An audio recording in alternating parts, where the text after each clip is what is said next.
누가복음 24장 44절에 보시면 예수님께서 제자들에게 이런 말씀을 하세요. 내가 너희에게 말한 바 첫 번째 모세의 율법과 두 번째 선지자의 글과 세 번째 시편에 나를 가리켜 말한 모든 것이 이루어져야 하리라 한 말이 이것이라 하시면서 그들의 마음을 열어 모든 성경을 가르치셨더라 하는 말씀이 나오거든요. 이게 무슨 말인가 하면 예수님 당시에 성경은 큰 두루마리로 되어 있었습니다.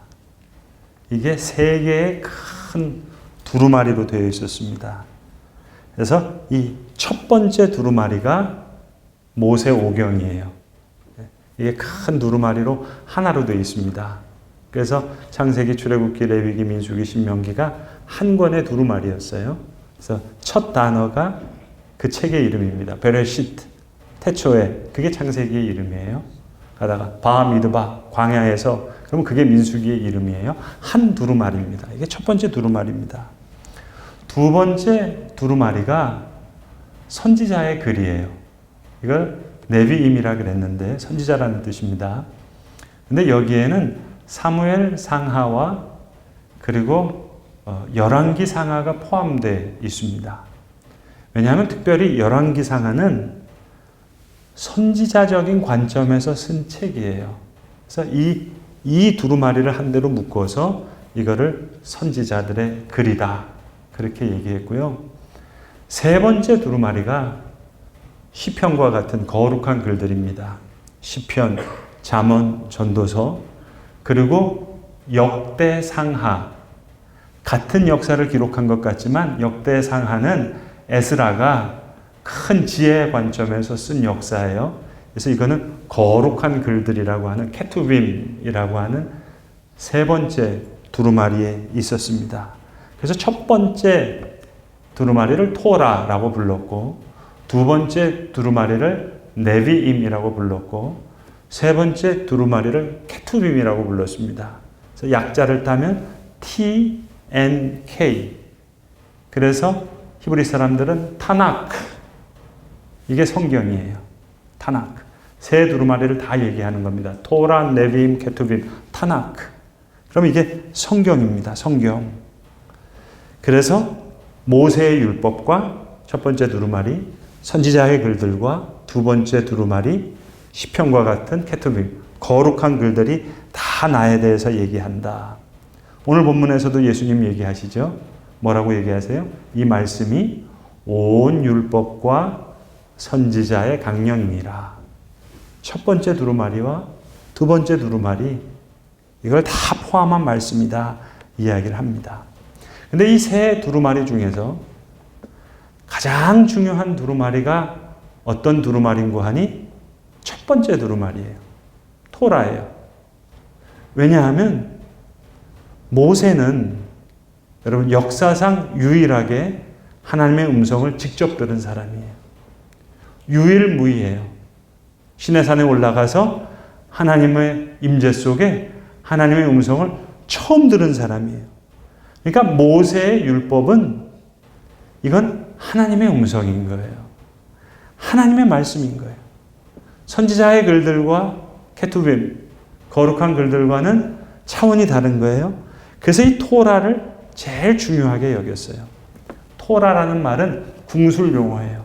우리 양궁할 때 활을 쏘잖아요. 야라라는 게 활을 쏜다는 건데 그 관역에 딱 맞추는 하나님의 교훈, 가르침 그런 뜻입니다. 관역에서 벗어나면 뭐겠어요? 죄예요. 다시 관역으로 돌아오는 게 뭐겠어요? 그게 회개입니다. 그런데 이 토라 속에서도 신명기는 좀 특별해요. 왜냐? 신명기는 모세가 다시 이야기한 토라예요. 모세에 의해서 다시 들려진 토라예요. 그러니까 이 토라라는 신명기는 어떤 의미가 있냐면 이 시간 우리에게 다시 들려지는 토라. 그러니까 토라 now, 토라 here. 지금 여기서 하나님의 토라가 다시 들려지는 이 시대를 향해서도 오늘 우리 세대를 향해서도 다시 들려주는 하나님의 말씀, 그런 뜻이 있는 겁니다. 그런 의미에서 신명기는 대단히 중요한 말씀이에요. 여러분 요즘 뉴스에서도 보시면 갑질에 대한 뉴스를 많이 보시잖아요. 유치원 교사가 갑질하는 학부모 때문에 어려움을 겪는다. 초등학교 교사가 갑질하는 부모 때문에 목숨을 잃었다. 이런 얘기 많이 듣잖아요. 여러분 이런 갑돌이 갑순이 같은 분들이 왜 나왔을까? 사실 생각해 보면 토라의 말씀을 몰라서 그렇습니다. 토라를 알게 되면 그런 갑돌이 갑순이는 나올 수가 없습니다. 요즘 여러분 TV나 신문이나 뉴스에 우리 많이 듣고 보는 이야기가 뭡니까? 어떤 사람이 교통사고를 냈어요. 술을 먹고. 그 가해자와 피해자가 간 그런 이야기들 많이 나오잖아요. 모세의 율법은, 하나님의 토라의 말씀은 토라의 법정을 상정한 말씀이에요. 이 말씀을 가지고 동네마다 실제적으로 이 말씀을 살아내는 거예요. 어떤 법적인 다툼이 있으면 이 토라가 근거가 되는 거예요. 그래서 토라의 말씀에는 이런 내용들이 많아요. 예를 들어서 빚 받으러 갈 일이 있으면 밤에는 가지 마라. 그 채무자가 혼자서 옷을 벗고 있을 수 있으니까. 그리고 뭔가 전당물을 잡을 때 다른 거 다 잡을 수 있지만 겉옷은 전당물로 잡지 마라. 그 사람이 가난해서 집이 없으면 겉옷이라도 덮고 자야 되니까. 그런 이야기입니다. 그리고 누군가에게 일을 시켰어요. 그럼 해가 지기 전에 일당을 주라는 거예요. 그 일당을 주지 않으면 토라의 법에 어긋나는 겁니다. 일당을 주지 않으면 그 사람만이 아니라 그 돌아오는 아버지의 월급 봉투를 기다리고 있는 사람들 굶잖아요. 그 아이들 굶으면 안 되니까 일한 사람 해가 지기 전에 일당을 줘야 되는 거예요. 이게 토라의 법들이에요. 잘못한 일이 있으면 배상해야 되는 거예요. 보통 일 같으면 항상 20%를 할증해서 5분의 1을 더해서 배상해야 되는 거예요. 그런데 큰 피해가 있으면 훨씬 더 해야 돼요. 양 한 마리를 피해를 봤어요? 양 한 마리, 두 마리 갖고 되는 게 아니에요. 양 한 마리는 4마리로 갚아야 되는 거예요. 이게 속건이에요. 유목민에게 있어서 양은 생명과도 같은 거기 때문에 그 사람의 양 한 마리를 내가 피해를 했어요. 그러면 너 4마리로 속건해라. 이게 하나님의 토라의 법이에요. 그래서 삭개오가 예수님을 만났을 때 내가 누군가에게 토색한 게 있으면 내가 4배를 갚겠습니다. 최고의 속건을 이야기하는 겁니다. 그러니까 땅과 백성이 있는 말씀, 계명대로, 율례대로 집행되는 그런 땅과 백성을 바라신 거예요. 모세의 율법은 이런 하나님의 가르침이에요. 이런 하나님의 지시사항이에요. 그래서 여러분, 제가 말씀드렸듯이 신명기는 다시 듣는 토라라 그랬잖아요. 토라에는 여러분 603개의 계명이 있습니다. 10배명까지 합하면 전체가 613개예요. 이런 일 해라, 이런 일 하지 마라 하는 내용이거든요. 근데 그 계명들은 다 살리는 계명들이에요. 예를 들어서 추수할 때 내 모퉁이 그거 다 추수하지 마라. 이상 남겨둬라. 그래서 가난한 자들이 지나가다가 나그네와 고아와 과부가 먹을 수 있게 해라. 이런 내용들이에요. 그리고 이런 계명도 있어요. 동물의 생명을 귀히 여기라는 거예요. 염소 새끼를 그 어미의 저주로 삼지 말라는 거예요. 내 풍요를 위해서 동물 희생시키지 말라는 거예요. 어미의 저주로 그 염소 새끼를 삼지 말라. 여러분, 그거 아세요? 그 아주 좀 보수적인 유대인들은요, 치즈버거를 안 먹습니다. 미트와 이 치즈, 염소 새끼를 그 어미의 젖으로 삼지 말라 그랬으니까. 삼지 말라고, 보일하지 말라고 했으니까. 근데 우리는 유대인, 저도 옛날에 그랬는데 유대인 친구 앞에서 치즈버거 먹으면서 야, 우리는 예수님 때문에 치즈버거까지 먹는다. 이렇게 농담하고 그랬거든요. 근데 여러분, 그렇게 조크할 수 있지만 이건 염소 새끼를 그 어미의 젖으로 삼지 말라.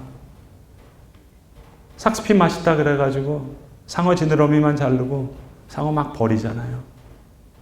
거위 살찐 간, 푸아그라 그거 맛있다 그래가지고 거위에다가 입에다가 호수를 집어넣어가지고 일부러 강제로 막 먹이잖아요.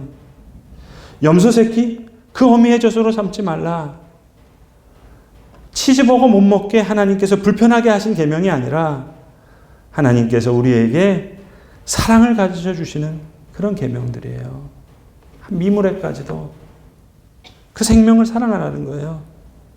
부득이하게 염소 새끼를 잡는 일이 있더라도 그 어미의 젖으로 삼지 말라는 거예요.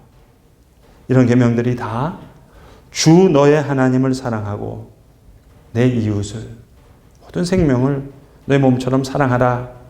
이것이 온 율법과 선지자의 강령이니라. 아버지께서 주신 모든 계명은 다 사랑이라고 주님 가르쳐 주시는 겁니다. 여러분, 제가 지난주에 설교하면서 1년 동안 제가 어떤 주일 설교를 했는지 말씀드렸잖아요. 그런데 사실 지난 1년 동안 제가 새벽 기도 준비하면서요, 너무 놀란 게 있어요.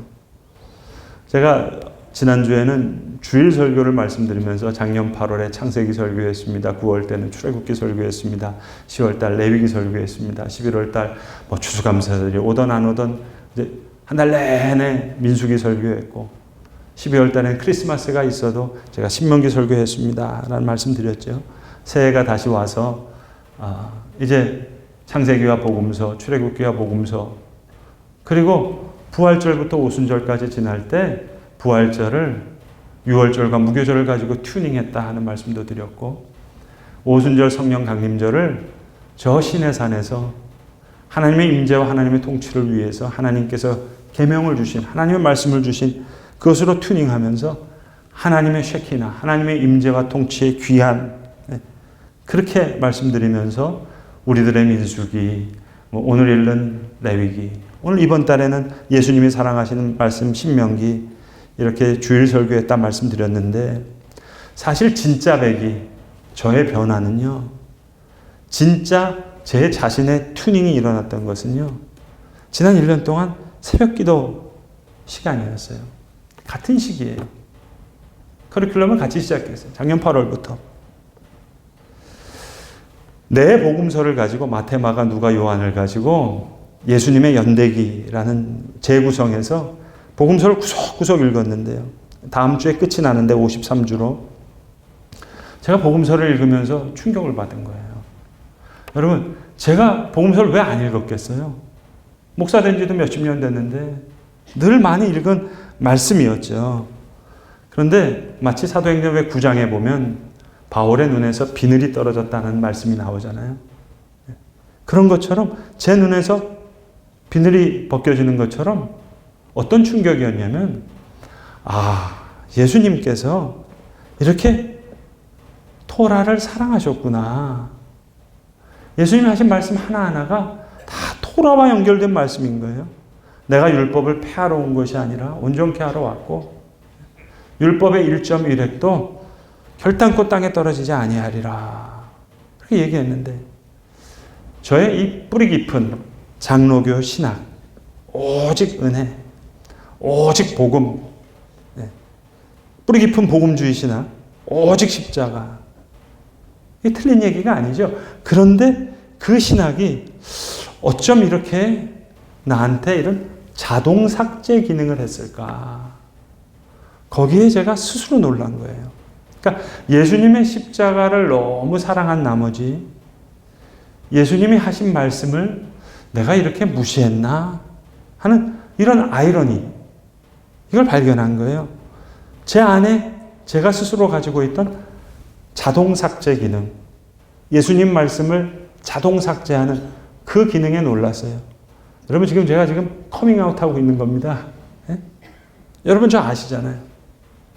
전 DNA가 영락교회, 세문안교회 소망교회 DNA를 가지고 있는 사람이에요. 예장통합 장로교. 그 DNA가 있다고요. 저는 초등학교를 영락교회에서 세운 대광초등학교를 나왔어요. 소풍도 항상 영락기도원을 갔다 온 사람이에요. 대학 다닐 때도요, 여러분. 제가 대학 다닐 때만 하더라도 연세대학교와 세문안교회는 관계가 깊었어요. 언더우드가 연대도 세웠고 세문안교회도 세웠기 때문에 제가 대학 다닐 때만 하더라도 학교에서 교회까지 가깝잖아요. 그러니까 학교에서 수업받고 교회에서 학회 세미나 같은 걸 많이 했어요. 세문안교회에서. 저는 영락교회, 세문안교회, 소망교회 DNA가 있는 사람이잖아요. 완전 예장통합 장로교. 프린스턴 신학교에서 공부했잖아요. 미국 장로교의 원조예요. 제가 학위받은 풀러 신학교는 미국에서 가장 대표적인 복음주의 신학교예요. 그러니까 루터 칼빈, 이 장로교, 개혁주의, 종교개혁자의 후손, 복음주의 신학, 오직 십자가, 오직 은혜, 오직 복음. 여러분 그게 틀리다는 이야기가 아니에요. 맞는 말씀이죠. 오직 은혜죠. 오직 복음이죠. 오직 십자가죠. 아멘이죠. 그런데 예수님의 십자가를 너무 사랑한 나머지 예수님이 하신 말씀을 자동 삭제하는. 제가 이번 달 첫째 주에도 설교했잖아요. 신명기 30장을 가지고. 모세가 진짜 이야기하고 싶은 얘기가 뭐예요? 복과 저주에 대해서 다 이야기하고 나서 30장에 가서 그런데 정말 이 말씀이 너희에게 그대로 일어나거든. 정말로 너희에게 이야기한 이 저주가 실제로 일어나서 너희가 실제로 쫓겨나서 포로가 돼서 만신창이가 된 삶을 살게 되거든. 이 말을 기억하라. 신명기가 복음이잖아요. 은혜잖아요. 아들의 언약이 아버지의 언약을 폐지한 게 아니라 뒤의 언약이 앞의 언약을 대체한 것이 아니라 뒤의 언약이 앞의 언약을 더 강화하고 더 구체화하는 거예요. 그러니까 하나님의 말씀, 하나님의 율법, 모세의 율법을 폐지시킨 게 아니에요. 교체한 게 아니에요. 대체한 게 아니에요. 그러니까 복음서에서 토라는 디폴트예요. 기본값인 거예요. 오늘 주님 가장 큰 계명이 뭐냐? 주 너의 하나님을 사랑하고 너의 이웃을 너의 몸과 같이 사랑하라.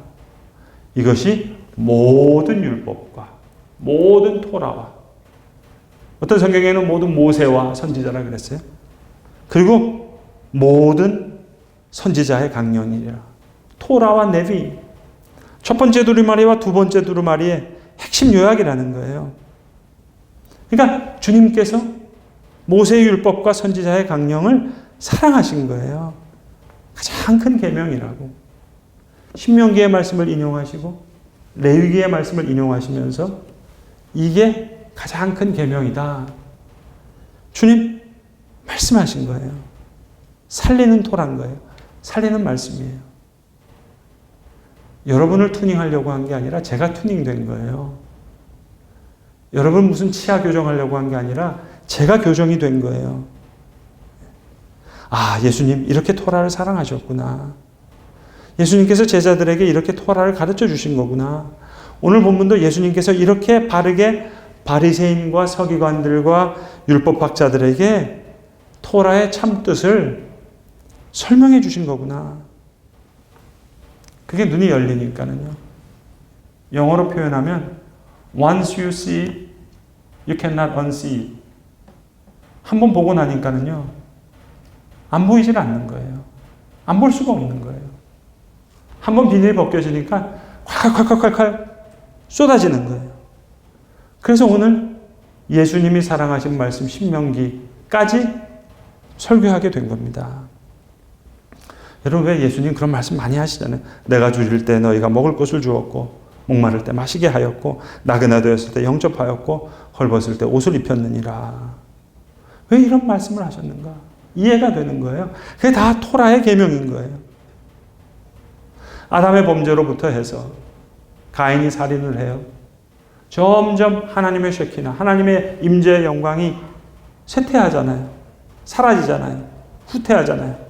바벨탑 사건이 있었고 노아의 홍수가 있었고 그런데 이제 하나님의 임재가 다시 귀환하는 거예요. 다시 리턴하는 거예요. 아브라함을 택하시고 다시 모세에게 나타나셔서 이스라엘 백성들을 이끌어 가시는 거예요. 홍해를 건넌 것뿐만 아니에요. 이제 시내산에서 모세를 통해 하나님의 계명을 주시면서 하나님의 임재와 통치가 드러나는 그런 말씀의 땅과 백성이 되기를 바라신 거예요. 그러나 이스라엘 백성들이 계속 실패하는 거예요. 기회 주면 또 실패하고 또 실패하고 포로까지 갔다 와서 성전도 무너지고 또 실패하고. 그러나 다윗을 통해 다시 메시아의 나라를 약속하시는 거예요. 그 약속대로 메시아가 오셨고 십자가로 그 사랑의 약속을 보이시고 부활로 그 승리의 능력을 보이시고 다시 오실 것을 약속하시는 거예요. 여러분 요한계시록 보면 천년왕국이라고 표현되는 메시아의 나라, 그 메시아의 나라는요 정말 피지컬하게 의인과 함께 그리스도께서 다스리시는 그 메시아의 나라가 온 후에 그리고 새하늘과 새 땅이 새 예루살렘이 이 땅에 임하는 것을 말씀해 줍니다. 그러니까 단순히 예수천당, 불신지옥 이걸로는 다 요약이 안 되는 거예요. 그런데 놀랍게도 오늘 주님 하신 말씀 너희 하나님 여호와를 경외하고 내 이웃을 내 몸과 같이 사랑하라 하는 이 말씀으로는 다 요약이 되는 거예요. 놀라운 말씀입니다. 그게 보화를 하늘에 쌓아두는 길이라는 거예요. 여러분 그 유럽의 역사적으로 이 크레딧 시스템을 만든 사람들이 유대인들이잖아요. 돈 가지고 여행할 때 강도 만날 수도 있잖아요. 근데 유대인들을 통하면은 돈을 안전하게 찾을 수 있거든요. 파리에서 돈을 맡기고 내가 저 이탈리아의 베니스에 가면 거기서 돈을 찾을 수 있는 거예요. 내가 밀라노에서 돈을 맡겼는데 런던에 가서 그 돈을 찾는 거예요. 이게 유대인들이 만든 크레딧 시스템이에요. 예수님은 확실히 유대인에게 맞는 게 아예 그냥 하늘의 보화를 어떻게 쌓아둘까? 몽땅 트랜스퍼할 수 있는 방법을 알려주시는 거예요. 이체, 송금, 너희 보화를 하늘에 쌓아두라. 예수님, 유대인이 맞다. 조크죠. 자, 여러분. 예수님만 토라의 말씀을 사랑하신 게 아니라 다시 성경을 보니까는요. 바울도 베드로도 요한도 예수님처럼 토라를 사랑하신 거예요. 이게 기본값인 거예요. 여러분 컴퓨터 하신 분들은 알잖아요. 디폴트가 뭔지. 이건 기본값인 거예요. 그러니까 복음서의 토라는 이건 디폴트예요. 기본값이에요. 바울 서신에도 요한의 계시록에도 요한 서신에도 베드로 전서 후서도 그 토라의 말씀이 디폴트 기본값이더라고요. 그러고 다시 성경을 읽으니까 그동안 잘 안 읽혀졌던 바울 서신이 읽히기 시작하는 거예요. 요한 계시록이 더 확실하게 읽혀지는 거예요.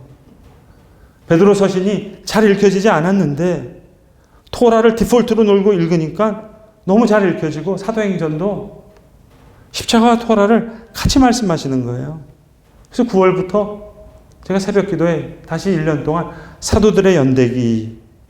그래서 이 베드로, 요한, 바울 그 서신들을 보면서 그들이 얼마나 토라를 사랑했는가. 십자가의 복음 안에서 이 말씀을 어떻게 이해했는가. 그걸 보려고 하는 거예요. 전 루터 칼빈의 뿌리를 둔 종교개혁의 후예로 개신교회 목사로 장로교 목사로 복음주의 신학에 심취됐던 그런 목사잖아요. 그런데 주님 말씀하시는 거예요. 이것이 온 율법과 선지자의 강령이니라. 예수님 오히려 더 쉽게 핵심을 가르쳐 주신 거예요. 우리가 잘 몰랐던, 아니 제가 잘 몰랐던, 그래서 친절하게 가르쳐 주신 모세의 율법과 선지자의 강령을 예수님처럼 우리도 베드로, 바울, 요한처럼 우리도 귀히 여기는 예수님의 참 제자가 되어야 할 것입니다. 기도하겠습니다. 아버지 하나님, 우리가 잘 알지 못하는 모세의 율법과 선지자의 강령을 우리 주님, 여호와를 경외하고 내 이웃을 사랑하는 이 말씀이 온 율법과 선지자의 강령이라고 친절하게 말씀해 주셨습니다. 주님, 예수님의 이 말씀을 따라 하나님의 말씀, 모세의 율법과 선지자의 강령을 귀히 여기며 우리도 그 말씀을 따라 살아가는 예수 그리스도의 참 제자가 되게 하여 주시옵소서. 우리 구주 예수 그리스도의 이름으로 기도드리옵나이다. 아멘.